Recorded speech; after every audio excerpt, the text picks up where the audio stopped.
Mikuru is a rich playboy and the future heir to a massive company. But after watching his best friend settle down, he finally decides it's time to find some real happiness of his own. However, everything changes when his parents force him into an arranged marriage with the perfect woman. Now this certified womanizer has to meet his future wife, whether he likes it or not. The story kicks off inside a church, where everyone is dressed fancy and clapping like crazy as Akito walks down the aisle with his new wife, Shizuka. And with both of them smiling at each other like they just unlocked the good ending, these two are officially husband and wife now. Sitting among the guests is our protagonist, Mikuru Mukaichi, who watches his buddy secure the married life and immediately decides that enough is enough, because this time he is going to find some real happiness too. We then jump over to Mukaichi Holdings, where Mikuru has already taken the position of assistant to the CEO as part of his plan to eventually succeed his father, and the dude is absolutely grinding for it.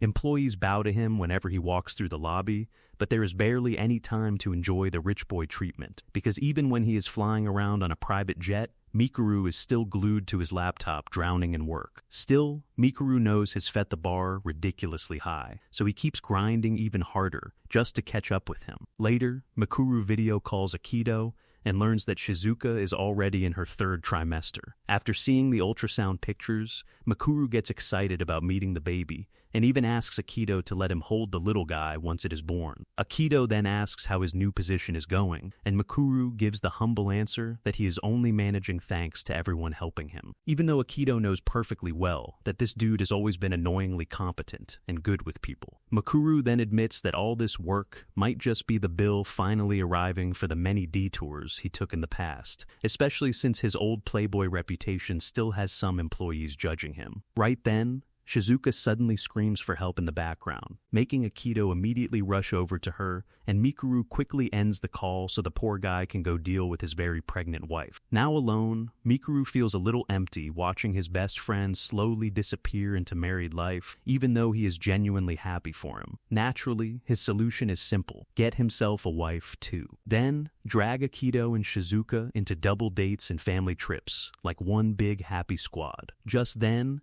his father, Futoshi Mukaichi, walks into the office to check whether his son is actually cooking or just cosplaying as a future CEO.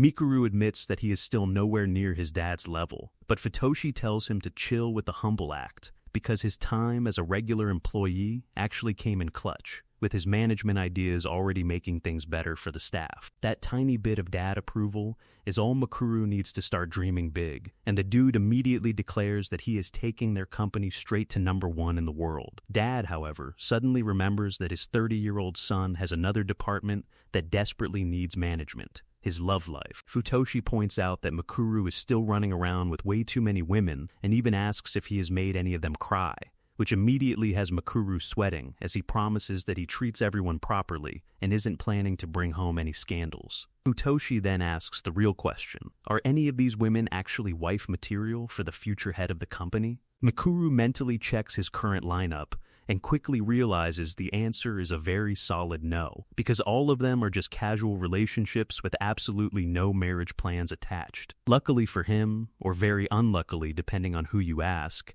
his mother, Haruna, has already decided to fix that problem herself. She suddenly bursts into the room, and Mikuru soon discovers that his parents are trying to set him up for an arranged marriage. He immediately complains that this isn't the ancient times anymore, especially when arranged marriages have dropped from around 70% to less than 10%. Futoshi isn't impressed by that argument and explains that someone in Mikuru's position can't just choose a wife based on vibes and pray for the best. A future company president needs someone with the right background and status, otherwise his romantic decisions could come back to bite him later. Haruna then happily clings to her husband and reminds Mikuru that their marriage was arranged too. Yet these two are somehow still acting like newlyweds. Futoshi awkwardly tries getting his clingy wife off him in front of their son, while Haruna pulls out a folder containing the woman she personally selected from all the candidates. Mikuru takes one look at her photo and has to admit that mom cooked with this one, because the woman is gorgeous, intelligent, and apparently has a great personality too. Unfortunately, pretty isn't enough to sell Mikuru on the whole arranged marriage package, so he tries politely declining the meeting. Too bad nobody actually asked for his permission, because Futoshi casually reveals that the meeting is already scheduled for the weekend. Mikuru protests, only for his father's face to immediately switch into nightmare mode as he brings up the infamous illegal gambling incident. Futoshi reminds Mikuru that he personally stuck his neck out to clean up that whole mess. So yeah, his son definitely owes him big time. And just to make sure, there is absolutely no escape route left. The girl's parents happen to be executives at one of their client companies, meaning Mikuru can't just ditch the meeting without making the whole family look bad. And just like that, Mikuru realizes his weekend plans have officially been decided for him. I don't ever slow up, no I don't take shit. I got no love for the fakeness. If you wanna play tough and wanna hate this, I'll always show up. I don't ever slow up, no I don't take shit. I got no love for the fakeness. If you wanna play tough and wanna hate this, I'll always show up and make a statement. I don't ever slow up, no